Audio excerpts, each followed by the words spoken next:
ने न केवल विराट को इस उच्च श्रेणी के स्वर्ण कवच ताबीज की भयानक रक्षात्मक शक्ति को देखने का अवसर दिया, बल्कि स्वरा जैसी अमरलोक के 9वें स्तर की शीर्ष विशेषज्ञ की खौफनाक ताकत का भी एहसास कराया। अगर वह स्वरा जैसी भयानक रूप से शक्तिशाली विशेषज्ञ के खिलाफ अपने सभी ब्रह्मास्त्रों का भी उपयोग कर ले, तो भी उसके लिए जीवित बचना बेहद मुश्किल होगा। विराट, चलो यहां से। मेरी अभी की कार्रवाई ने काफी हलचल मचा दी है और संभवतः इसने कुछ पुराने जानकारों का ध्यान आकर्षित कर लिया होगा। अगर हम अभी नहीं गए तो हमारा ठिकाना उजागर हो सकता है। अमरलोक के तीसरे स्तर के अंधकार दानव वंश के पुतले को चकनाचूर करने के बाद स्वरा ने विराट की ओर मुड़कर कहा। ठीक है, विराट ने सहमति में सिर हिलाया। फिर वे दोनों उत्तरी नक्षत्र महाद्वीप की सतह पर लौट आए और एक स्थानिक स्थानांतरण व्यूह के माध्यम से वापस शक्ति सिंधु महाद्वीप लौट गए। उनके प्रस्थान के कुछ ही समय बाद उत्तरी नक्षत्र महाद्वीप के बाहरी हिस्सों में अचानक कई स्थानिक दरारें खुल गईं और उनमें से कई दिव्य चेतना अवतार बाहर निकले। इन अवतारों ने पूरे ब्रह्मांडीय स्थान की तलाशी ली, लेकिन उन्हें कुछ नहीं मिला। अजीब बात है, मैंने अभी इस ब्रह्मांडीय स्थान में एक भयंकर युद्ध के विस्फोट को स्पष्ट रूप से महसूस किया था, लेकिन मुझे कोई दिखाई क्यों नहीं दे रहा है? क्या ऐसा हो सकता है कि युद्ध में शामिल दोनों पक्ष पहले ही जा चुके हों? या क्या यह सिर्फ मेरा भ्रम है? आसपास के ब्रह्मांडीय स्थान की तलाशी लेने और किसी को न पाने के बाद ये दिव्य चेतना अवतार संदेह से भरे होने के बावजूद जल्दी से वहां से चले गए। शक्ति सिंधु महाद्वीप लौटने के बाद विराट और स्वरा ने स्वर्ण कवच ताबीज बनाना जारी रखा। उन्हें केवल 30 से अधिक उच्च श्रेणी के स्वर्ण कवच ताबीज बनाने में पूरे 1 वर्ष का समय लगा। स्वरा की ताकत के बावजूद इन उच्च स्तरीय स्वर्ण कवच ताबीजों को बनाना कोई आसान काम नहीं था। इतने सारे उच्च स्तरीय स्वर्ण कवच ताबीज बनाने के बाद विराट रुक गया। उसका आगे जारी रखने का कोई इरादा नहीं था। इतने सारे उच्च स्तरीय स्वर्ण कवच ताबीजों के साथ उसके पास आवश्यकता से अधिक थे। वास्तव में विराट के लिए मध्य स्तरीय स्वर्ण कवच ताबीज ही पर्याप्त से अधिक थे। आखिरकार वह अमर लोक के 9वें स्तर के विशेषज्ञों या अर्ध गहन शून्य लोक के विशेषज्ञों को सक्रिय रूप से चुनौती देकर मौत को बुलावा नहीं दे रहा था। इन उच्च स्तरीय स्वर्ण कवच ताबीजों को बनाना केवल एक एहतियात था और उसे बहुत अधिक की आवश्यकता नहीं थी। विराट, मुझे इनमें से कुछ उच्च स्तरीय स्वर्ण कवच ताबीज दे दो। प्रस्थान करने से पहले स्वरा ने विराट से कहा। वरिष्ठ, आपको इन उच्च स्तरीय स्वर्ण कवच ताबीजों की क्या आवश्यकता है? विराट हैरान रह गया और उसने उलझन में पूछा। स्वरा की ताकत के साथ उसे इन उच्च स्तरीय स्वर्ण कवच ताबीजों की क्या आवश्यकता थी? इन उच्च श्रेणी के स्वर्ण कवच ताबीजों में अच्छी रक्षात्मक क्षमताएं हैं। कौन जानता है, मुझे किसी दिन इनकी आवश्यकता हो सकती है। इसके अलावा मुझे हिमानी को उसकी आत्मरक्षा के लिए कुछ देने की आवश्यकता है, स्वरा ने कहा। ये उच्च श्रेणी के स्वर्ण कवच ताबीज आश्चर्यजनक रक्षात्मक शक्ति रखते हैं। अपनी वर्तमान ताकत के साथ भी उसे इनकी सुरक्षा को पूरी तरह से तोड़ने के लिए कई बार अपनी पूरी शक्ति का उपयोग करना पड़ा था। यदि उसका सामना किसी वास्तव में दुर्जय प्रतिद्वंद्वी से होता है, तो इन ताबीजों का उपयोग करने से वह थोड़े समय के लिए रक्षा को पूरी तरह से नजरअंदाज कर सकेगी और केवल हमला करने पर ध्यान केंद्रित कर पाएगी। ऐसी स्थिति में उसे निस्संदेह एक महत्वपूर्ण लाभ मिलेगा।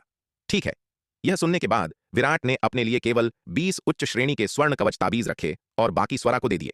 ये उच्च श्रेणी के स्वर्ण कवच ताबीज अनिवार्य रूप से स्वरा द्वारा ही बनाए गए थे। चूंकि उसे इनकी आवश्यकता थी, इसलिए वह स्वाभाविक रूप से कंजूस नहीं हो सकता था। विराट के इस कृत्य को देखकर स्वरा काफी संतुष्ट हुई। यह लड़का भले ही लालची था, लेकिन कभी कभी काफी उदार हो सकता था। इन स्वर्ण कवच ताबीजों को प्राप्त करने के बाद स्वरा ने तुरंत हिमानी को सौंपने के लिए पूर्वी नक्षत्र नगर की यात्रा की। बेशक स्वरा ने उसे अपने पास मौजूद सभी स्वर्ण कवच ताबीज नहीं दिए। उसने उसे केवल 10 दिए और बाकी अपने पास रख लिए। इन उच्च श्रेणी के स्वर्ण कवच ताबीजों में अत्यंत मजबूत रक्षात्मक क्षमताएं थीं, जो उन्हें उसके स्तर के पावर हाउस के लिए भी अमूल्य जीवन रक्षक वस्तुएं बनाती थीं। वह लड़का विराट वास्तव में ताबीज व्यूह में एक प्रतिभाशाली के रूप में अपनी प्रतिष्ठा पर खरा उतरा। वह ऐसे ताबीज भी बना सकता था। पूर्वी नक्षत्र नगर की अपनी यात्रा के दौरान स्वरा ने हिमानी की साधना की प्रगति की भी जांच की। उन अमर औषधियों को प्राप्त करने के बाद से पिछले 2 वर्षों में हिमानी की साधना में नाटकीय रूप से सुधार हुआ था। इस गति से हिमानी को अमर लोक के 7वें स्तर तक पहुंचने में शायद ज्यादा समय नहीं लगेगा। यह देखकर स्वरा बहुत संतुष्ट हुई। शक्ति सिंधु महाद्वीप लौटने से पहले स्वरा ने हिमानी को कुछ और निर्देश दिए। तिमिर मंडल का पूर्वी भाग पश्चिम के पास एक ब्रह्मांडीय स्थान में शार्दुल तारों से भरे आकाश में उड़ रहा था। तिमिर मंडल के पूर्वी अंधकार दानव क्षेत्र को लगभग पूरी तरह से मानवों द्वारा जीत लिया गया था। अब यह अगले अंधकार दानव महाद्वीप को खोजने के लिए जा रहा था। तिमिर मंडल अविश्वसनीय रूप से विशाल था। पूर्वी भाग केवल इसके एक छोटे से हिस्से पर ही काबिज था। तिमिर मंडल का सबसे बड़ा हिस्सा मध्य क्षेत्र था। मानव सेना अब पूर्वी सीमा से मध्य तिमिर मंडल पर धीरे धीरे अतिक्रमण कर रही थी। वह क्या है? उड़ते समय शार्दुल ने अचानक दूर ब्रह्मांड में युद्धपोतों का एक विशाल बेड़ा देखा। यह देखकर शार्दुल एक पल के लिए झिझका। फिर उसने एक अदृश्य ताबीज निकाला, अपना रूप छिपाया और चुपचाप उसकी ओर उड़ गया। हम अंततः पूर्वी तिमिर मंडल में पहुंच ही गए। ब्रजेश एक युद्धपोत के आगे खड़ा था, दूर ब्रह्मांड को देखते हुए, और एक गंभीर भाव के साथ कहा। 10 वर्षों की उड़ान के बाद उसकी अंधकार दानव सेना अंततः माया महाद्वीप से तिमिर मंडल के पूर्वी भाग में आ गई। उन 10 वर्षों के दौरान पूर्वी तिमिर मंडल में अनगिनत अंधकार दानव महाद्वीपों को मानव सेनाओं ने जीत लिया था, जो अंधकार दानवों के लिए एक अभूतपूर्व और अपमानजनक कलंक था। इस बार वह तिमिर मंडल पर आक्रमण करने वाली सभी मानव सेनाओं को नष्ट करने के लिए दृढ़ था। इसके अलावा उसका इरादा दक्षिणी स्वर्ग महाद्वीप की पूर्वी सीमा को जीतने और दक्षिणी स्वर्ग मंडल के पूर्वी हिस्से में सभी मनुष्यों का वध करने के लिए अपनी सेना का नेतृत्व करने का था। केवल इसी तरह वह अंधकार दानवों पर लगे कलंक को धो सकता था। इतने सारे अंधकार दानव अंधेरे में दुबके हुए शार्दूल को अपने सामने युद्धपोतों के विशाल बेड़े को देखकर पूरी तरह से झटका लगा। इन अंधकार दानव युद्धपोतों में अंधकार दानवों की एक असंख्य सेना थी। शार्दूल ने मोटे तौर पर अनुमान लगाया कि अंधकार दानवों की संख्या शायद अरबों में थी। ऐसी खौफनाक ताकत तलवार संप्रदाय की वर्तमान ताकत के साथ भी इसका सामना करने में सक्षम नहीं हो सकती थी। यह संभवतः तिमिर मंडल के पूर्वी भाग का समर्थन करने के लिए भेजी गई अंधकार दानव वंश की कुमुक थी। इस दृश्य की खोज करने पर शार्दूल को तुरंत स्थिति की गंभीरता का एहसास हुआ। यह जल्दी और चुपचाप वहां से निकल गया, अपना संचार टोकन निकाला और विराट को सूचित किया। इतनी दुर्जय अंधकार दानव सेना ऐसी चीज नहीं थी जिसे वह अकेले संभाल सके। इस क्षण शार्दूल ने थोड़ी सी भी हरकत करने की हिम्मत नहीं की। विराट को सूचित करने के बाद यह चुपचाप अंधकार दानव सेना के पास पहुंचा, गुप्त रूप से उनकी हर हरकत को देख रहा था। एक अदृश्य ताबीज की मदद से शार्दूल ने अपने निशानों को पूरी तरह से छिपा लिया था। अंधकार दानव सेना इसकी उपस्थिति से पूरी तरह अनजान थी। शार्दूल की खबर मिलने पर विराट ने देर नहीं की और तुरंत उसके स्थान की ओर निकल पड़ा। वर्तमान में तिमिर मंडल की पूर्वी सीमा में कई स्थान स्थानिक स्थानांतरण व्यूह से सुसज्जित हैं। विराट ने शार्दूल के सबसे करीब के महाद्वीप तक पहुंचने के लिए एक स्थानिक स्थानांतरण व्यूह का उपयोग किया और फिर उसके स्थान की ओर उड़ गया। जब विराट शार्दूल के स्थान पर पहुंचा तो उसने वास्तव में युद्धपोतों के एक विशाल बेड़े को ब्रह्मांडीय आकाश में पूर्वी तिमिर मंडल की ओर उड़ते हुए देखा। इस बेड़े में अंधकार दानवों की एक विशाल सेना थी। विराट ने मोटे तौर पर अनुमान लगाया कि इन अंधकार दानवों की संख्या 5 अरब से अधिक थी। ऐसी भयानक ताकत अगर सीधे टकराती है तो भले ही तलवार संप्रदाय जीत जाए, उसे एक बहुत भारी कीमत चुकानी पड़ेगी। हालांकि इतनी शक्तिशाली अंधकार दानव सेना को देखने पर विराट ने तुरंत सीधे टकराव की योजना को खारिज कर दिया। बॉस, हम क्या करें? शार्दूल ने टेलीपैथिक संचार के माध्यम से विराट से पूछा। हालांकि विराट और शार्दूल दोनों वर्तमान में अपने रूप को छिपाने के लिए अदृश्य ताबीज का उपयोग कर रहे थे, लेकिन वह जीव विराट के आध्यात्मिक पालतू जानवर के रूप में अभी भी उसकी उपस्थिति को महसूस कर सकता था। अभी जल्दबाजी में कोई काम मत करो, मुझे इसके बारे में सोचने दो। विराट ने एक पल के लिए सोचा, फिर टेलीपैथिक रूप से अपने विचार प्रसारित किए। काफी विचार विमर्श के बाद विराट ने अंततः इस अंधकार दानव सेना से निपटने का एक तरीका खोज निकाला। उसने शार्दूल को अंधकार दानव सेना की गतिविधियों पर नजर रखना जारी रखने का निर्देश दिया, जबकि वह अगले कदम तय करने के लिए जनरल रिया को खोजने गया।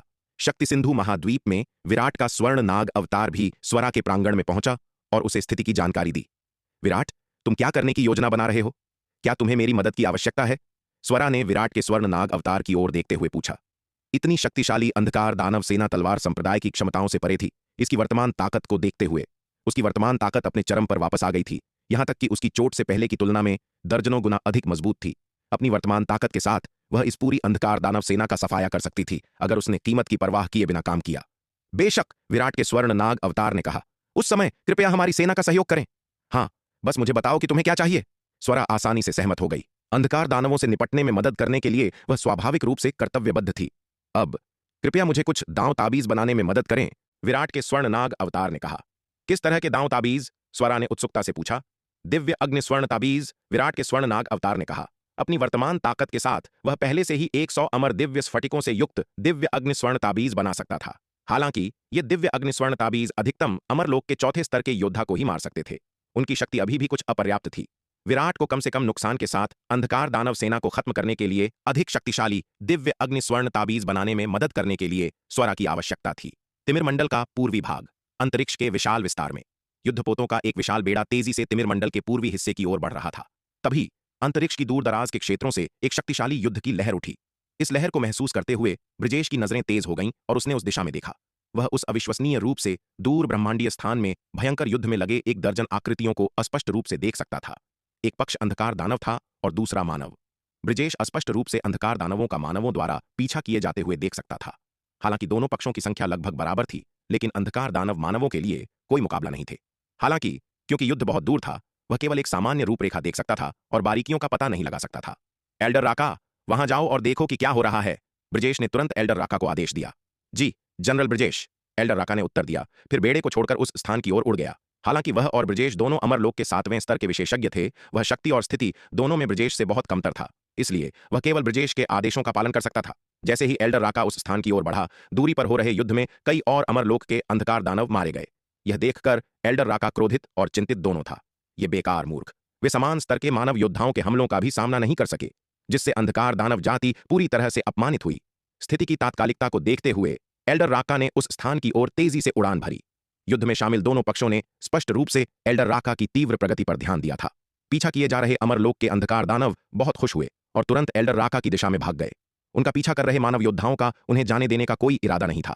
वे कुछ देर तक भाग रहे अंधकार दानव वंश के योद्धाओं के पीछे टिके रहे।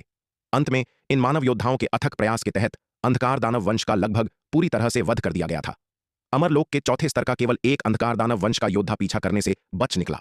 इसके अलावा यह केवल इसलिए था क्योंकि एल्डर राका को तेजी से आते देख मानव योद्धाओं ने पीछा करना जारी रखने की हिम्मत नहीं की, अन्यथा अमरलोक के चौथे स्तर के इस अंधकार दानव वंश के योद्धा का भी अंत हो जाता। चलो चलें।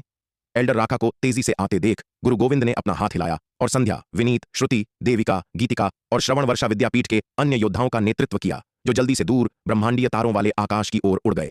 भागते हुए अंधकार दानव वंश का पीछा करने वाले ये योद्धा कोई और नहीं बल्कि गुरु गोविंद, संध्या और श्रवण वर्षा विद्यापीठ के अन्य योद्धा थे। इन वर्षों में तलवार संप्रदाय द्वारा प्रदान किए गए अविश्वसनीय रूप से शक्तिशाली संसाधनों की मदद से और श्रवण वर्षा विद्यापीठ से अधिक उन्नत साधना विधियों के अधिग्रहण के साथ गुरु गोविंद, संध्या, विनीत और अन्य ने अपनी ताकत में काफी वृद्धि की है। गुरु गोविंद और संध्या अब अमरलोक के चौथे स्तर पर पहुंच गए हैं, जबकि विनीत, श्रुति और देविका सभी तीसरे स्तर पर पहुंच गए हैं। यहां तक कि गीतिका भी अमरलोक के दूसरे स्तर पर पहुंच गई है। गुरु गोविंद, संध्या, विनीत और अन्य लोगों के पीछे हटने के बाद एल्डर राका ने अमरलोक के चौथे स्तर के अंतिम शेष अंधकार दानव के साथ फिर से जुड़ने से पहले काफी देर तक उड़ान भरी। वह युद्ध के दोनों पक्षों से बहुत दूर था, यहां तक कि उसकी उड़ान की गति से भी उसे पहुंचने में काफी समय लगा था। एल्डर राका ने पीछे हटते हुए गुरु गोविंद और अन्य लोगों को देखा, एक पल के लिए सोचा और अंततः उनका पीछा न करने का फैसला किया। अब सबसे महत्वपूर्ण बात यह पता लगाना है कि वास्तव में क्या हुआ था। वरुण, वास्तव में क्या हुआ? एल्डर राका ने अमरलोक के चौथे स्तर के अंधकार दानव से पूछा। वह इस अंधकार दानव से अपरिचित नहीं था। वह चक्र महाद्वीप पर हिरण्य कबीले का सरदार वरुण था। एल्डर राका, आप अंततः आ ही गए, वरुण ने उत्साह से कहा। हमारे हिरण्य कबीले को मानव सेना ने जीत लिया है। हमारे लगभग पूरे कबीले को मार दिया गया। अंत में केवल मैं और कुछ अमरलोक के एल्डर अपना रास्ता बनाकर बाहर निकलने में कामयाब रहे। सौभाग्य से हम यहाँ एल्डर राका से मिले, अन्यथा मैं शायद आज जीवित नहीं रहता। कृपया एल्डर राका, हमारे हिरण्य कबीले का बदला लें। क्या? यहां तक कि तुम्हारे हिरण्य कबीले को भी मानव सेना ने जीत लिया है? एल्डर राका दंग रह गया और आश्चर्य से पूछा। हिरण्य कबीला चक्र महाद्वीप पर स्थित था। चक्र महाद्वीप हालांकि तिमिर मंडल के पूर्वी भाग के सुदूर पश्चिम में स्थित है, जो लगभग पूरी तरह से पूर्वी क्षेत्र के किनारे पर है। आगे पश्चिम में यह अब तिमिर मंडल के पूर्वी हिस्से से संबंधित नहीं है, बल्कि मध्य क्षेत्र से संबंधित है। अब यहां तक कि चक्र महाद्वीप के हिरण्य कबीले को भी मानव सेना ने जीत लिया है। क्या इसका मतलब यह नहीं है कि तिमिर मंडल का पूरा पूर्वी हिस्सा मूल रूप से मानव सेना के हाथों में आ गया है? बिल्कुल, वरुण ने झटपट सिर हिलाया। चूंकि तुम्हारे हिरण्य कबीले पर मानव सेना का हमला हो रहा है, तो तुम हलाहल कबीले से मदद क्यों नहीं मांगते? एल्डर राका एक पल के लिए चुप रहा, फिर वरुण की ओर देखकर पूछा। हलाहल कबीला चक्र महाद्वीप का सबसे मजबूत कबीला था, जो हिरण्य कबीले से कहीं अधिक शक्तिशाली था। हलाहल कबीले का प्रमुख जयद्रथ अमरलोक के 5वें स्तर का एक शक्तिशाली विशेषज्ञ था। एल्डर राका, हलाहल कबीले पर भी मानव सेना का हमला हो रहा है। वे मुश्किल से अपना बचाव कर पा रहे हैं। भला उनके पास हमारा समर्थन करने की ताकत कैसे हो सकती है? वरुण ने फीकी मुस्कान के साथ कहा। क्या? हलाहल कबीले पर भी मानव सेना का हमला हो रहा है? यह सुनकर एल्डर राका फिर से हैरान रह गया। न केवल हमारे हिरण्य और हलाहल कबीले, बल्कि शायद पूरे चक्र महाद्वीप के अधिकांश कबीलों को मनुष्यों ने जीत लिया है। वरुण ने कड़वी मुस्कान के साथ कहा।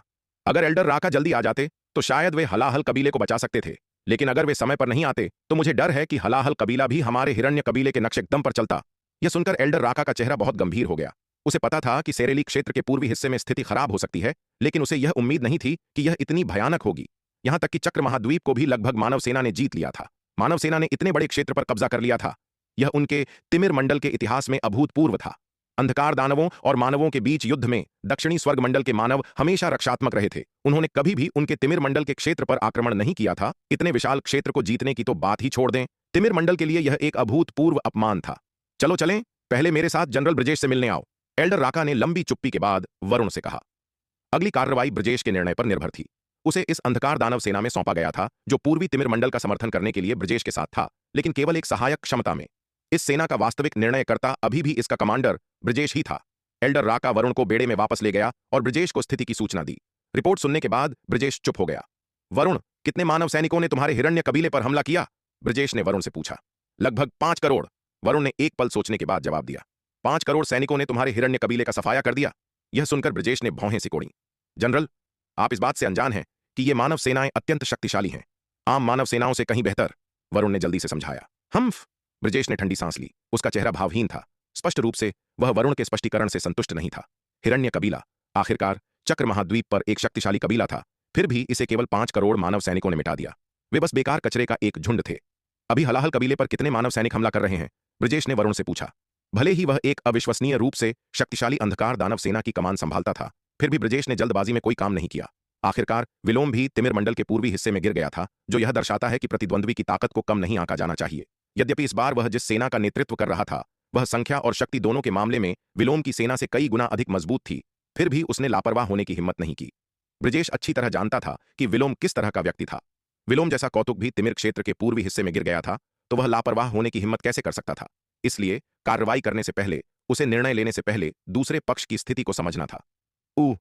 यह मुझे इसके बारे में ज्यादा जानकारी नहीं है। वरुण एक पल के लिए झिझका और फिर बोला, मुझे बस इतना पता है कि हमारे हिरण्य कबीले की तरह हलाहल कबीले पर भी मानव सेना ने हमला किया है। जहां तक हलाहल कबीले की विशिष्ट स्थिति का सवाल है, मुझे कोई अंदाजा नहीं है। यह सुनकर ब्रजेश ने गंभीर भाव से लंबी सांस ली। एल्डर राका, क्या तुम चक्र महाद्वीप पर मानव सेना की सटीक संख्या और तैनाती का पता लगा सकते हो? ब्रजेश ने एल्डर राका की ओर मुड़कर पूछा।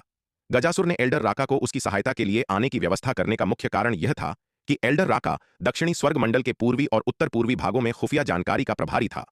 मैं कोशिश करूंगा, एल्डर राका ने कहा। उसने कोई पूर्ण बयान देने की हिम्मत नहीं की। पिछले 10 वर्षों में मानव जाति के भीतर लगाए गए उसके कई जासूसों को खत्म कर दिया गया था।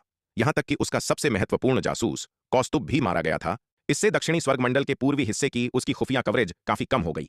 पूर्वी दक्षिणी स्वर्ग मंडल में उसका एकमात्र अपेक्षाकृत महत्वपूर्ण मुखबिर महारक्तिम किला रक्षा क्षेत्र का कमांडर बलराज था। 1 दशक से अधिक समय से उसे डर था कि बलराज की पहचान भी उजागर हो जाएगी और उसे इंसानों द्वारा मार दिया जाएगा। इसलिए वह बलराज से आसानी से संपर्क करने में हमेशा झिझकता था, ताकि कहीं वह बलराज के उजागर होने के जोखिम को न बढ़ा दे। लेकिन अब स्थिति को देखते हुए बलराज को मोहरे के रूप में इस्तेमाल करने का समय आ गया था।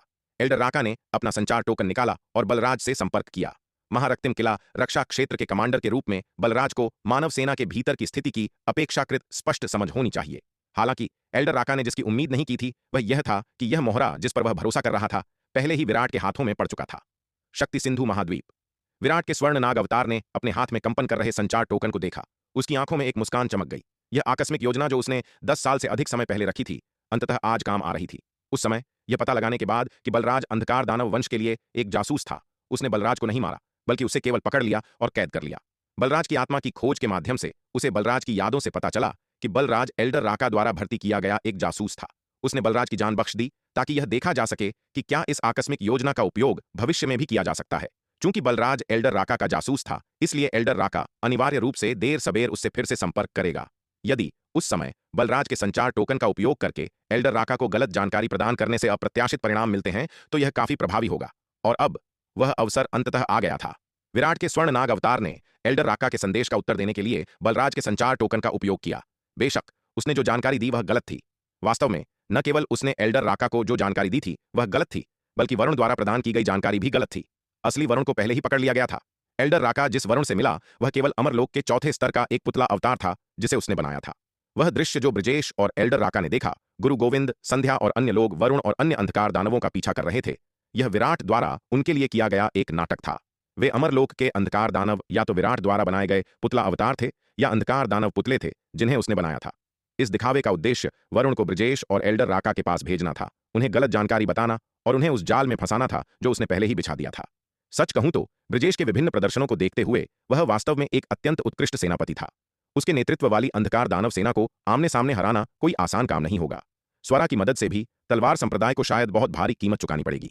इसलिए शुरुआत से ही विराट का इस अंधकार दानव सेना से सीधे टकराने का कोई इरादा नहीं था। जनरल ब्रजेश, मेरे पास जो जानकारी है उसके अनुसार चक्र महाद्वीप पर हलाहल कबीले पर हमला करने वाली मानव सेना की संख्या केवल 5 करोड़ है। एल्डर राका ने ब्रजेश की ओर देखते हुए कहा। इन वर्षों में उसने बलराज को एक मोहरे के रूप में रखा था और आज उसने वास्तव में एक अप्रत्याशित भूमिका निभाई थी। बलराज द्वारा प्रदान की गई जानकारी के साथ वह मानव सेना की तैनाती और गतिविधियों को आसानी से समझ सकता था। 5 करोड़? यह सुनकर ब्रजेश ने विचारमग्न होकर भौहें सिकोड़ी। काफी देर बाद वह आखिरकार बोला, एल्डर राका, तुम हलाहल कबीले की मदद के लिए अग्रिम दल के रूप में 20 करोड़ सैनिकों का नेतृत्व करो। मैं मुख्य बल का नेतृत्व करूंगा और शीघ्र ही पीछे पीछे आऊंगा। एल्डर राका द्वारा दी गई खुफिया जानकारी के बावजूद ब्रजेश बेहद सतर्क रहा। एक बार में अपने सभी मुख्य बल को झोंकने की हिम्मत नहीं की। जी जनरल ब्रजेश। एल्डर राका जल्दी से सहमत हो गया। उसे ब्रजेश के फैसले पर कोई आपत्ति नहीं थी। वर्तमान में चक्र महाद्वीप पर हलाहल कबीले पर हमला करने वाली मानव सेना की संख्या केवल 5 करोड़ थी। हलाहल कबीले को बचाने के लिए 20 करोड़ अग्रिम सैनिकों का नेतृत्व करना पूरी तरह से संभव था। 5 करोड़ मानव सैनिकों के मुकाबले 20 करोड़ अंधकार दानव सैनिकों में एल्डर राका को पूरा विश्वास था। वरुण, तुम एल्डर राका के साथ जाओ और रास्ता दिखाओ, ब्रजेश ने अपने बगल में खड़े वरुण की ओर मुड़कर कहा। जी जनरल ब्रजेश, वरुण ने जल्दी से जवाब दिया। एल्डर राका ने तब अग्रिम दल के रूप में अपनी 20 करोड़ अंधकार दानव सेना का नेतृत्व किया, जो सबसे तेज युद्धपोत पर सवार होकर चक्र महाद्वीप की ओर उड़ रही थी। वे चक्र महाद्वीप से दूर नहीं थे और केवल 10 दिनों में पहुंच गए। जब एल्डर राका अपने 20 करोड़ अग्रिम दल को चक्र महाद्वीप पर हलाहल कबीले में ले गया, तो वह नीचे की भीषण युद्ध के दृश्य को देखकर पूरी तरह से चौंक गया। हलाहल कबीले के अधिकांश विशाल क्षेत्र को मानव सेना ने जीत लिया था। इस अविश्वसनीय रूप से क्रूर युद्ध ने स्वर्ग और पृथ्वी को चकनाचूर कर दिया था, जिससे पूरे देश में लाशें बिछ गई थीं। विशाल पृथ्वी पर अनगिनत विशाल दरारें और विशाल गड्ढे थे। धरती अनगिनत अंधकार दानवों की लाशों से पटी पड़ी थी। जमीन पर काले खून की नदियां बह रही थीं। अब केवल हलाहल कबीले का मुख्य हिस्सा ही बचा था, जो टिके रहने के लिए संघर्ष कर रहा था। लेकिन इस गति से मानव सेना के हाथों इसका पतन आसन्न था।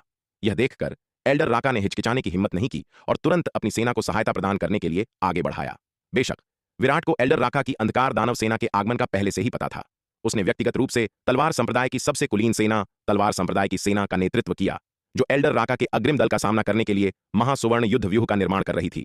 जनरल रिया, रोहिणी, जनरल बालक, जनरल फतेह, एल्डर शेखर, इंद्रजीत और अन्य ने भी एल्डर राका की सेना का सामना करने के लिए अपनी सेनाओं का नेतृत्व किया। बूम! जल्द ही दोनों सेनाएं आपस में भिड़ गईं और एक भयंकर युद्ध छिड़ गया। हालांकि तलवार संप्रदाय की सेना की संख्या कम थी, लेकिन उसे इस लड़ाई में कोई महत्वपूर्ण हार का सामना नहीं करना पड़ा। दोनों सेनाएं आपस में भिड़ गईं, जो एक गतिरोध में फंस गईं। एल्डर राका अपने सामने मानव सेना द्वारा दिखाई गई आश्चर्यजनक युद्ध शक्ति को देखकर पूरी तरह से चकित था। ब्रजेश की अंधकार दानव सेना, जिसे अंधकार दानव जाति के अभिजात वर्ग में से माना जाता था, बहुत छोटी मानव सेना के खिलाफ निर्णायक लाभ प्राप्त करने में असमर्थ थी। यह कुछ ऐसा था जो उसने अपने जीवन के सभी वर्षों में कभी नहीं देखा था। इसमें कोई आश्चर्य नहीं कि तिमिर मंडल के पूर्वी हिस्से में अंधकार दानव कबीले हार गए। एक साधारण अंधकार दानव सेना इतनी विशिष्ट मानव सेना के लिए कैसे मुकाबला कर सकती थी? यह मानव सेना कहां से आई? उनकी युद्ध शक्ति बस बहुत ही भयानक थी। पीछे हटो! दोनों पक्षों के 1 घंटे तक भीषण युद्ध के बाद विराट ने स्थिति को निराशाजनक देखकर तुरंत पीछे हटने का आदेश दिया। सच में, हालांकि तलवार संप्रदाय की सेना की संख्या कम थी, लेकिन विराट एल्डर राका के नेतृत्व वाले अंधकार दानव वंश के अग्रिम दल को आसानी से नष्ट कर सकता था। वह ब्रजेश के नेतृत्व वाली अंधकार दानव सेना के मुख्य बल से बेहद सतर्क था, लेकिन उसने एल्डर राका के अग्रिम दल को बिल्कुल भी गंभीरता से नहीं लिया। हालांकि चक्र महाद्वीप के हल्लाहल कबीले पर उसका हमला मूल रूप से ब्रजेश की मुख्य अंधकार दानव वंश सेना को लुभाने के लिए एक चारे के रूप में था। एल्डर राका का अग्रिम दल बस एक छोटी मछली था, जो उसके वास्तविक ध्यान के लायक नहीं था। उसका लक्ष्य ब्रजेश के नेतृत्व में अंधकार दानव वंश का मुख्य बल था, बड़ी मछली। ब्रजेश के मुख्य बल को जाल में फंसाने के लिए विराट स्वाभाविक रूप से एल्डर राका के अग्रिम दल को वास्तव में नहीं हराएगा। बेशक, हालांकि विराट ने हार का नाटक किया, लेकिन उसने तलवार संप्रदाय की सेना की युद्ध शक्ति का एक हिस्सा भी प्रदर्शित किया। यदि उनकी तलवार संप्रदाय की सेना को बहुत आसानी से हार का सामना करना पड़ा, तो अंधकार दानवों को विश्वास हो जाएगा कि उन्हें इस अग्रिम दल से कोई खतरा नहीं है और ब्रजेश का मुख्य बल नहीं आ सकता है। केवल एक सही समय पर हार अंधकार दानव सेना पर दबाव डालना और उन्हें हलाहल कबीले पर हमला करने के लिए आगे कुमुक के डर से डराना ब्रजेश के मुख्य बल को आगे बढ़ने के लिए प्रेरित करेगा। वास्तव में एल्डर राका की बाद की कार्रवाइयां बिल्कुल वैसी ही थीं जैसी विराट ने भविष्यवाणी की थी। विराट द्वारा तलवार संप्रदाय की सेना को पीछे हटने के बाद एल्डर राका ने उसका पीछा नहीं किया, बल्कि तुरंत ब्रजेश को स्थिति की सूचना दी। पिछली लड़ाई में उसके अग्रिम दल को मानव सेना पर कोई महत्वपूर्ण लाभ नहीं मिला था। हालांकि मानव सेना पीछे हट गई थी, लेकिन उनका पीछे हटना व्यवस्थित और अनुशासित था।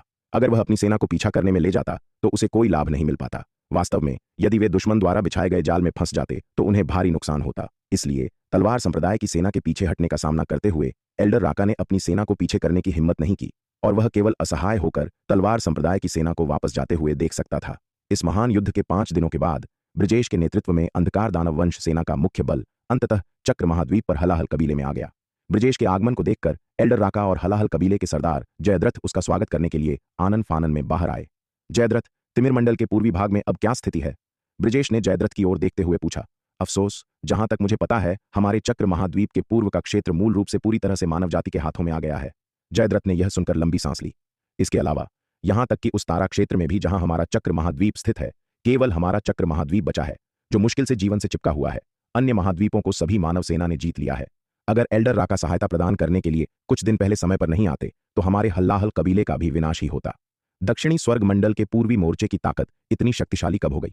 जयद्रथ की बात सुनने के बाद ब्रजेश ने गहरी त्योरियां चढ़ाईं। दक्षिणी स्वर्ग मंडल का पूर्वी भाग हमेशा पूरे दक्षिणी स्वर्ग मंडल में सबसे कमजोर क्षेत्र रहा है।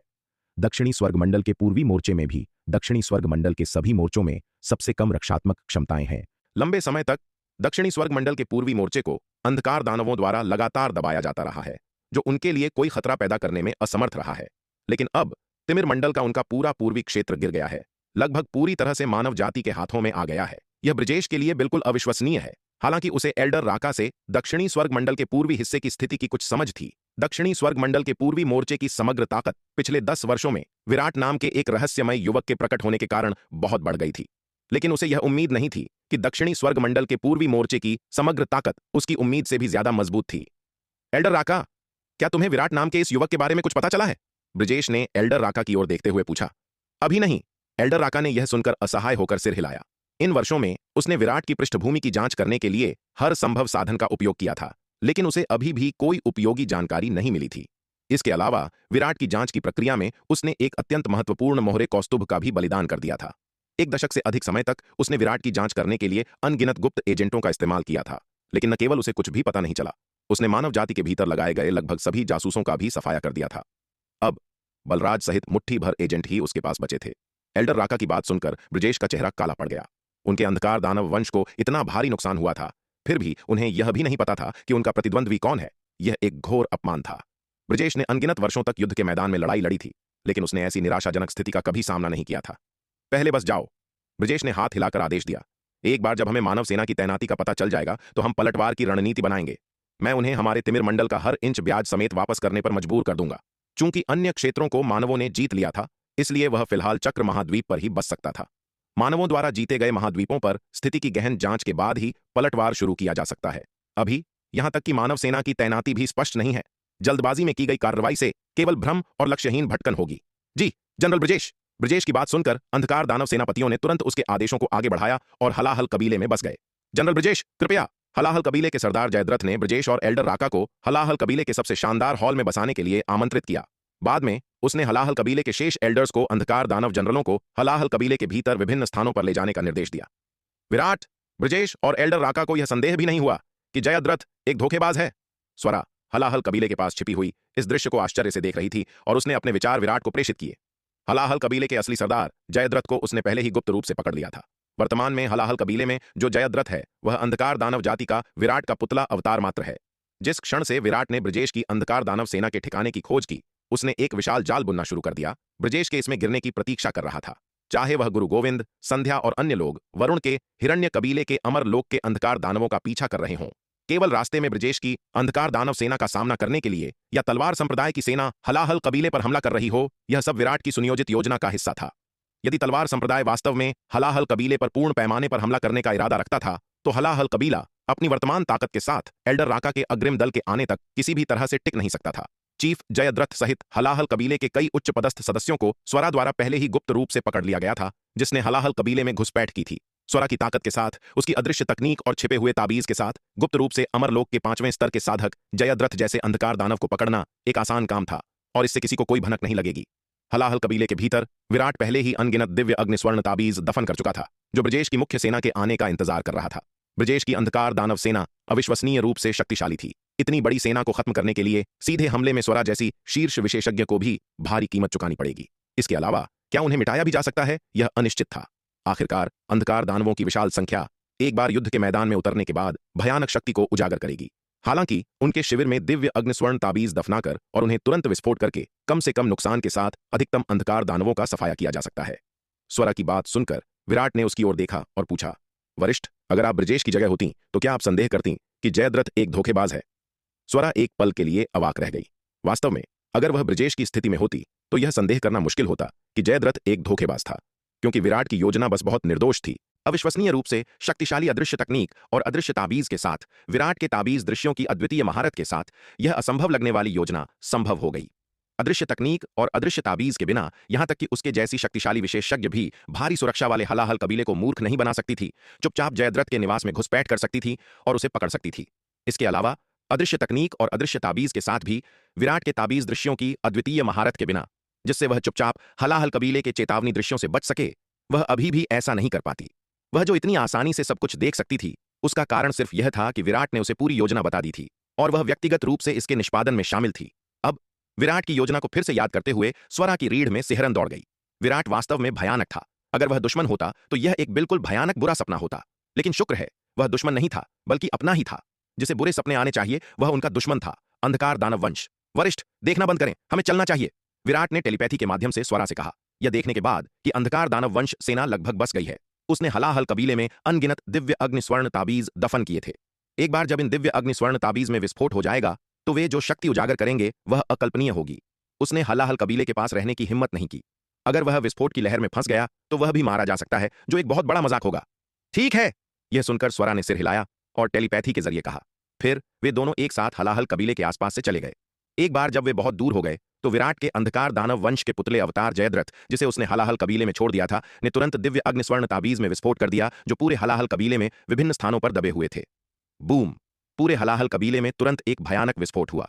हलाहल कबीले में ब्रजेश, जो अब भी बसा था और मानव सेना के खिलाफ पलटवार की योजना बना रहा था, अचानक उसके दिल में एक अतुलनीय घातक खतरा मंडराता हुआ महसूस हुआ। अच्छा नहीं है। ऐसे भयानक खतरे को महसूस करते हुए ब्रजेश ने घबराहट में मन ही मन चिल्लाया। लेकिन दुर्भाग्य से जब तक उसे खतरे का एहसास हुआ, हलाहल कबीले में पहले ही एक अविश्वसनीय रूप से शक्तिशाली विस्फोट फैल चुका था। भयानक विस्फोटक बल ने लगभग पूरे हलाहल कबीले को अपनी चपेट में ले लिया। इस भयानक विस्फोट में अनगिनत अंधकार दानव सैनिक तुरंत राख हो गए। अंधकार दानव सेना केवल अपनी सबसे मजबूत युद्ध शक्ति तभी उजागर कर सकती थी जब वह युद्ध की व्यूह रचना करती थी। यदि युद्ध में इन अंधकार दानव सैनिकों ने अविश्वसनीय रूप से रक्षात्मक काली शल्क दानव कवच गठन का गठन किया तो इस विस्फोट की शक्ति भयानक होते हुए भी इन अंधकार दानव सैनिकों को बहुत अधिक नुकसान नहीं पहुंचा पाती। यहां तक कि अगर नुकसान भी हुआ होता तो वे कभी भी इतने गंभीर नहीं होते। दुर्भाग्य से ये अंधकार दानव सेनाएं अभी अभी बसी थीं और वर्तमान में युद्ध के लिए तैयार नहीं थीं। डेरा डालते समय उन्होंने दुश्मन के हमले की स्थिति में जल्दी से इकट्ठा होने के लिए एक निश्चित युद्ध गठन का पालन किया था। हालांकि विस्फोट बहुत अचानक आया। इससे पहले कि भयानक विस्फोटक बल उन्हें अपनी चपेट में लेता, उनके पास प्रतिक्रिया करने का कोई समय नहीं था। भयानक विस्फोटक बल ने सीधे पूरे हलाहल कबीले को नष्ट कर दिया। यहां तक कि हलाहल कबीले के ऊपर के आकाश को विस्फोट की अपार शक्ति से एक विशाल ब्लैक होल में बदल दिया गया। विराट, तुमने हलाहल कबीले में वास्तव में क्या किया? स्वरा ने दूर से उस भयानक विस्फोटक बल को देखा। उसका खूबसूरत चेहरा सदमे से भरा था। यदि ऐसा भयानक विस्फोटक बल उस पर केंद्रित होता तो उसके जैसी शक्तिशाली विशेषज्ञ भी इसका सामना करने में असमर्थ होती। वरिष्ठ, मैंने उन सभी दिव्य अग्नि स्वर्ण ताबीजों को हलाहल कबीले में दफन कर दिया जिन्हें आपने कुछ समय पहले बनाया था, विराट ने ठंडे भाव से कहा। ब्रजेश के नेतृत्व वाली अंधकार दानव वंश सेना से निपटने के लिए उसने वे सभी 10 अरब अमर दिव्य स्फटिक निकाले जो उसे प्राचीन बेर को स्वरा को बेचने से मिले थे, और स्वरा से उन्हें दिव्य अग्नि स्वर्ण ताबीज में बदलने में मदद करने के लिए कहा। उसने इन सभी परिष्कृत दिव्य अग्नि स्वर्ण ताबीजों को हलाहल कबीले में दफन कर दिया। विराट ने अपने दुश्मनों पर कभी दया नहीं दिखाई, खासकर अंधकार दानव वंश पर, जो मानवता का एक घातक दुश्मन था। अंधकार दानव वंश मानवता के लिए अकल्पनीय पीड़ा लेकर आया था। अकेले तलवार संप्रदाय ने उनके खिलाफ अपनी लड़ाई में अनगिनत देशभक्तों को खो दिया था।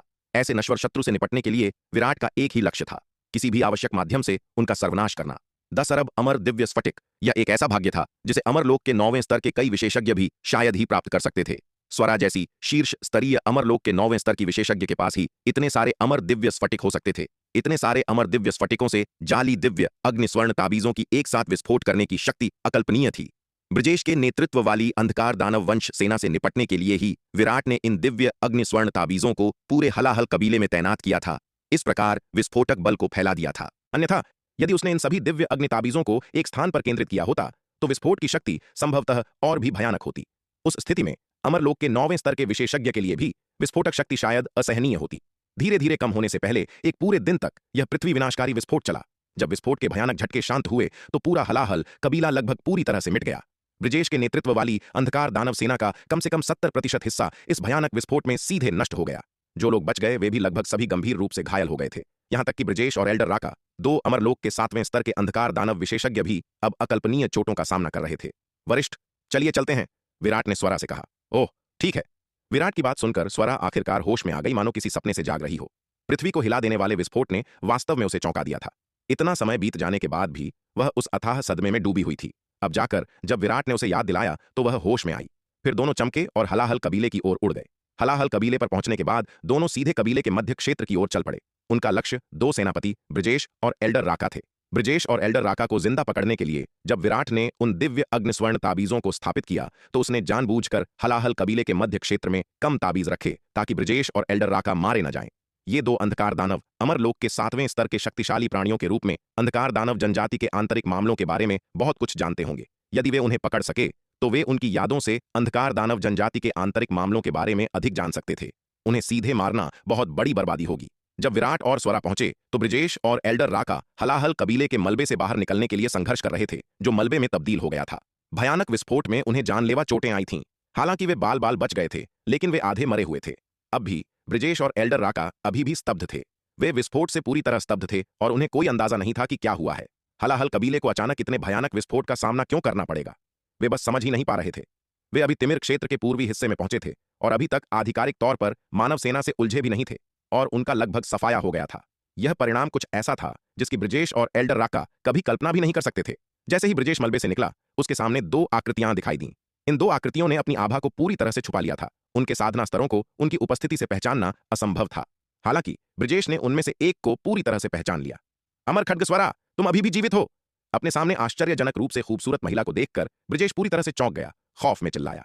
वह स्वाभाविक रूप से प्रसिद्ध अमर खड्गस्वरा से परिचित था। अंधकार दानव वंश के एक प्रसिद्ध सेनापति के रूप में उसने उसे कई बार युद्ध के मैदान में देखा था। लेकिन क्या यह नहीं कहा जाता था कि अमर खड्गस्वरा दशकों पहले नष्ट हो गई थी? वह अभी भी जीवित और अच्छी तरह से कैसे हो सकती है?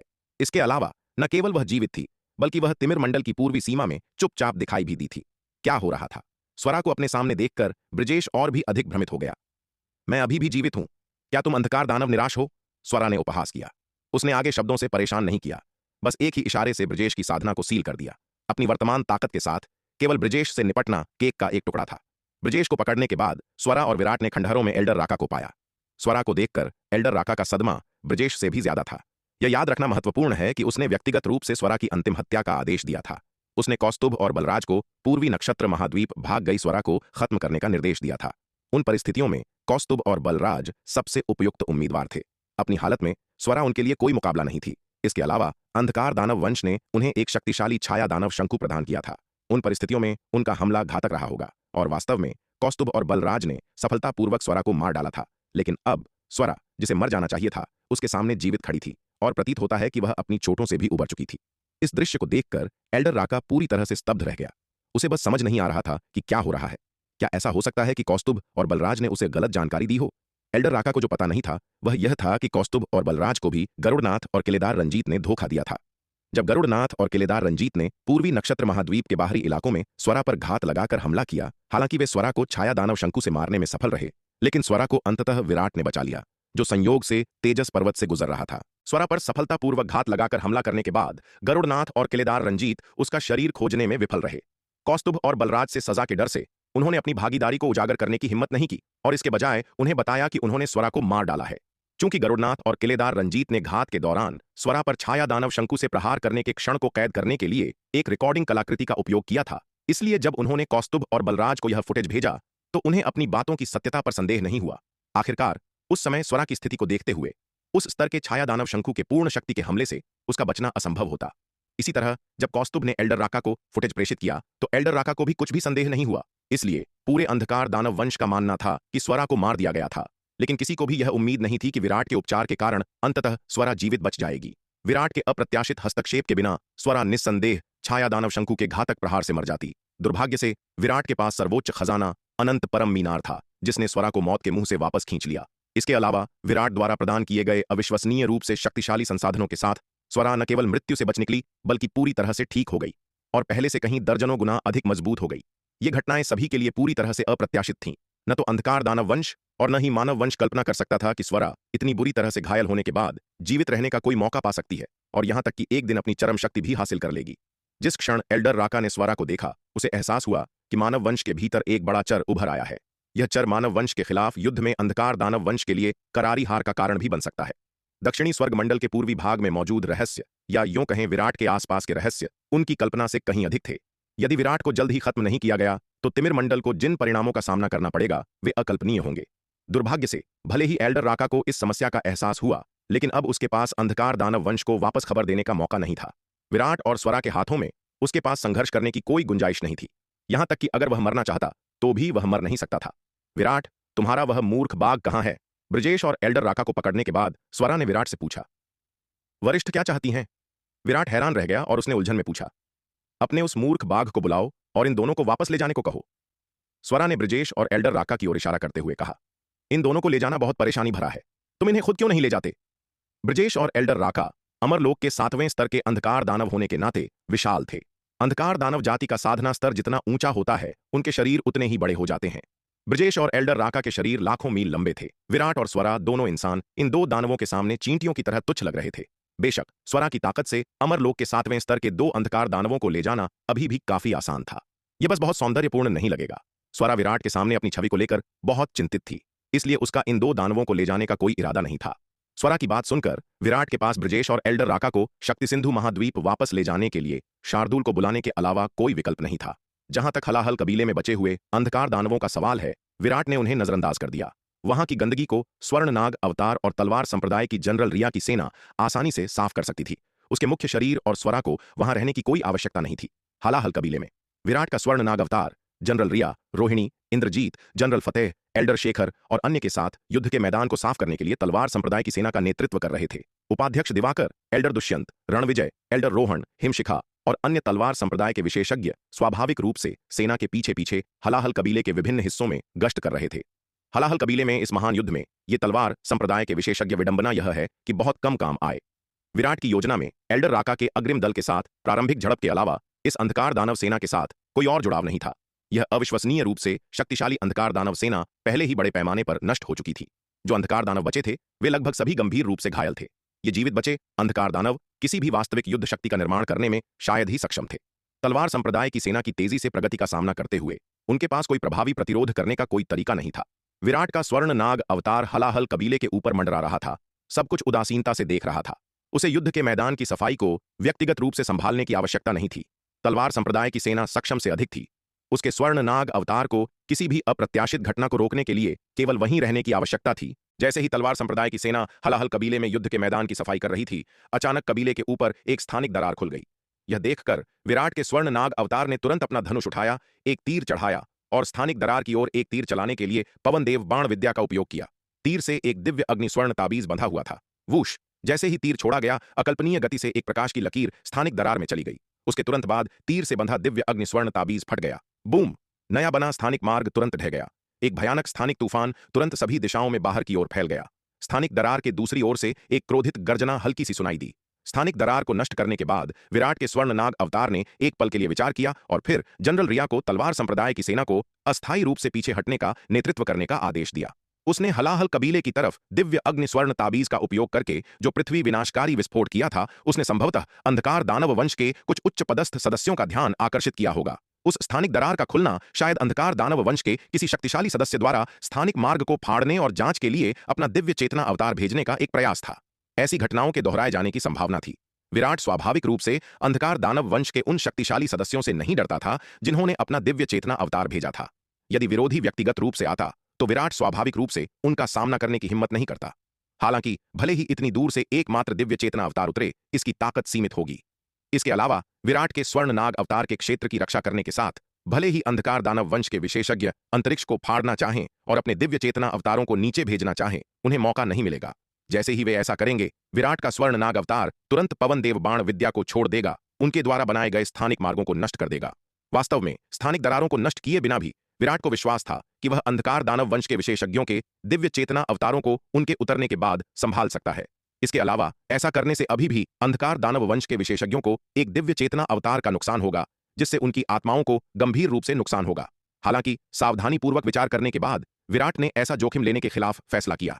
जबकि अंधकार दानव वंश के विशेषज्ञों के दिव्य चेतना अवतारों को नीचे भेजना और फिर उन पर हमला करने से निश्चित रूप से उन्हें एक दिव्य चेतना अवतार का नुकसान होगा, यह खुद के लिए जोखिम को बहुत बढ़ा देगा।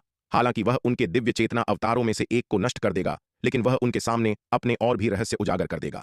यदि प्रतिद्वंद्वी का असली रूप व्यक्तिगत रूप से ब्रह्मांड को पार करके आता है, तो उसे और तलवार संप्रदाय को जो खतरा होगा वह अपार होगा। हालांकि उनकी ताकत अब पहले से काफी अलग थी। वे अभी भी अंधकार दानव वंश के असली पावर हाउस के लिए कोई मुकाबला नहीं थे। स्वरा के हस्तक्षेप के साथ भी वे उन वास्तव में दुर्जय आकृतियों को हराने के प्रति पूरी तरह से आश्वस्त नहीं थे। जब से विराट ने श्रवण वर्षा विद्यापीठ में कुलपति मयंक की क्षमताओं को देखा था, तब से वह उस स्तर के विशेषज्ञों से बेहद सतर्क था। प्रतिद्वंद्वी उसके बारे में जितने कम रहस्य जानता था, वह उतना ही सुरक्षित रहेगा। इसलिए सबसे अच्छी कार्रवाई यह थी कि विरोधी के दिव्य चेतना अवतार के आने से पहले प्रतिद्वंद्वी द्वारा बनाए गए स्थानिक मार्गों को नष्ट करने के लिए पवन देव बाण विद्या का उपयोग किया जाए। इस तरह विरोधी को इस बात का कोई अंदाजा नहीं होगा कि इसके पीछे कौन है। हालांकि इन स्थानिक मार्गों को नष्ट करने से अनिवार्य रूप से स्थानिक तूफान उत्पन्न होंगे, जिससे हलाहल कबीले में युद्ध के मैदान की सफाई कर रहे तलवार संप्रदाय के सैनिकों को एक महत्वपूर्ण खतरा होगा। अपेक्षाकृत कमजोर तलवार संप्रदाय के सैनिकों के लिए इन स्थानिक तूफानों में फंसना अत्यंत खतरनाक होगा। एक भी गलत कदम उनकी मृत्यु का कारण बन सकता है। इसलिए विराट ने जनरल रिया को तलवार संप्रदाय के सैनिकों को अस्थायी वापसी के लिए नेतृत्व करने का आदेश दिया। तूफान शांत होने के बाद वे युद्ध के मैदान को साफ कर सकते थे। हालांकि जब विराट ने जनरल रिया को तलवार संप्रदाय की सेना को पीछे हटने का नेतृत्व करने का आदेश दिया तो उसने उन्हें चक्र महाद्वीप छोड़ने की अनुमति नहीं दी। तलवार संप्रदाय की सेना हलाहल कबीले की बाहरी परिधि की नाकाबंदी करने के लिए रुकी रही, जिससे जीवित बची अंधकार दानव सेना को भागने से रोका जा सके। विराट के स्वर्ण नाग अवतार द्वारा एक स्थानिक मार्ग को खोले जाने के आधे दिन बाद हलाहल कबीले के ऊपर एक और स्थानिक दरार खुल गई। स्पष्ट रूप से अन्य शक्तिशाली हस्तियां जांच करने के लिए एक स्थानिक मार्ग खोलने और उतरने की योजना बना रही थीं। यह देखकर विराट के स्वर्ण नाग अवतार ने फिर से पवन देव बाण विद्या का उपयोग किया। स्थानिक दरार की ओर एक तीर चलाया। सफेद प्रकाश की तेज चमक के साथ दिव्य अग्नि स्वर्ण ताबीज से बंधा तीर स्थानिक दरार को छेद गया, एक गगनभेदी गर्जना के साथ फट गया और नवनिर्मित स्थानिक मार्ग को नष्ट कर दिया। शक्ति सिंधु महाद्वीप। ब्रिजेश और एल्डर राका की आत्माओं की खोज करने के बाद स्वरा के अति सुंदर चेहरे पर तुरंत एक अत्यंत गंभीर भाव प्रकट हुआ। वरिष्ठ, क्या बात है? स्वरा के भाव को देखकर विराट उत्सुकता से पूछने से खुद को रोक नहीं पाया। जब से स्वरा की ताकत वापस आई थी वह हमेशा बहुत खुश रहती थी और उसे इतने गंभीर भाव के साथ देखना दुर्लभ था। विराट, क्या तुम जानते हो कि तिमिर मंडल के अंधकार दानव वंश की ताकत अचानक इतनी कैसे बढ़ गई? स्वरा ने भारी स्वर में उसकी ओर देखते हुए उससे पूछा। क्यों? विराट ने उत्सुकता से पूछा। क्योंकि अंधकार दानव वंश के असुरलोक मंडल ने पहले ही लोहित मंडल पर विजय प्राप्त कर ली है। असुरलोक मंडल के अंधकार दानव लगातार तिमिर मंडल की ओर दौड़ रहे हैं। वर्तमान में केवल असुरलोक मंडल के निम्न स्तर के अंधकार दानव आ रहे हैं। उच्च स्तरीय अंधकार दानव अभी तक नहीं आए हैं, लेकिन फिर भी तिमिर मंडल की ताकत ने दक्षिणी स्वर्ग मंडल को पहले ही निराश कर दिया है। एक बार असुरलोक मंडल के उच्च स्तरीय अंधकार दानव आ गए तो दक्षिणी स्वर्ग मंडल को कोई उम्मीद नहीं बचेगी। स्वरा ने अत्यंत भारी स्वर में कहा। उसने अभी अभी ब्रिजेश और एल्डर राका की आत्माओं की खोज की थी और उनकी यादों से इस रहस्य को जाना था। ब्रिजेश और एल्डर राका तिमिर मंडल में काफी ऊंचे पदों पर थे, इसलिए उनके पास इस स्तर के रहस्यों तक पहुंच थी। हालांकि उन्हें केवल इतना पता था कि यह मामला अस्तित्व में है। जहां तक बारीकियों का सवाल है, ब्रिजेश और एल्डर राका बहुत कम जानते थे। आखिरकार जबकि तिमिर मंडल में उनकी स्थिति कम नहीं थी, उन्हें अंधकार दानव वंश के सच्चे उच्च पदस्थ सदस्य नहीं माना जाता था। केवल अंधकार दानव वंश के सच्चे उच्च पदस्थ सदस्य ही इस मामले का विशिष्ट विवरण जानते थे। स्वरा की बात सुनकर विराट खामोश हो गया। अगर चीजें वास्तव में वैसी ही थीं जैसी स्वरा ने बताई थीं, तो दक्षिणी स्वर्ग मंडल के सामने स्थिति वास्तव में भयानक थी। यह दक्षिणी स्वर्ग मंडल की ताकत के दो अंधकार दानव मंडलों की संयुक्त शक्ति के खिलाफ लड़ने के बराबर था। दक्षिणी स्वर्ग मंडल तिमिर मंडल की तुलना में पहले से ही नुकसान में था और अब असुरलोक मंडल से अंधकार दानव वंश के समर्थन के साथ दक्षिणी स्वर्ग मंडल संभवतः कैसे जीत सकता है? इतना भारी दबाव एक पहाड़ की तरह उनके दिलों पर भारी पड़ा, जिससे उनके लिए सांस लेना लगभग असंभव हो गया। वरिष्ठ, असुरलोक मंडल कहां है? लंबी चुप्पी के बाद विराट ने स्वरा से पूछा। तिमिर मंडल के पश्चिम में, स्वरा ने उत्तर दिया। असुरलोक मंडल तिमिर मंडल से कितनी दूर है? विराट ने पूछना जारी रखा। यह 10 खरब नक्षत्र दूरियां कहा जाता है, स्वरा ने कहा। उसने केवल असुरलोक मंडल के बारे में सुना था, वह वास्तव में वहां कभी नहीं गई थी। 10 खरब नक्षत्र दूरियां। यह सुनकर विराट हाँफने से खुद को नहीं रोक पाया। इतनी विशाल दूरी के बारे में सुनकर ही उसका दिमाग खाली हो गया। इतनी दूरी उसकी वर्तमान समझ से परे थी। पूर्वी नक्षत्र महाद्वीप से दक्षिणी स्वर्ग महाद्वीप की दूरी उसके लिए पहले से ही अकल्पनीय रूप से दूर थी। असुरलोक मंडल और तिमिर मंडल की तो बात ही छोड़ दें, जो एक दूसरे से अकल्पनीय रूप से दूर थे। 10 खरब नक्षत्र दूरियां, वह कितनी दूर है? विराट इसकी कल्पना करना भी शुरू नहीं कर सकता था। वरिष्ठ, 10 खरब नक्षत्र दूरियां वास्तव में कितनी दूर है? विराट पूछने से खुद को रोक नहीं पाया। स्वरा ने उसकी ओर देखा और कहा, मैं इसे इस तरह से कहती हूं। अमरलोक के 9वें स्तर के एक विशेषज्ञ को पूरी गति से उड़ते हुए इतनी विशाल दूरी को पार करने के लिए कम से कम 100 वर्षों की आवश्यकता होगी। अरे अरे, जरा ठहरिए।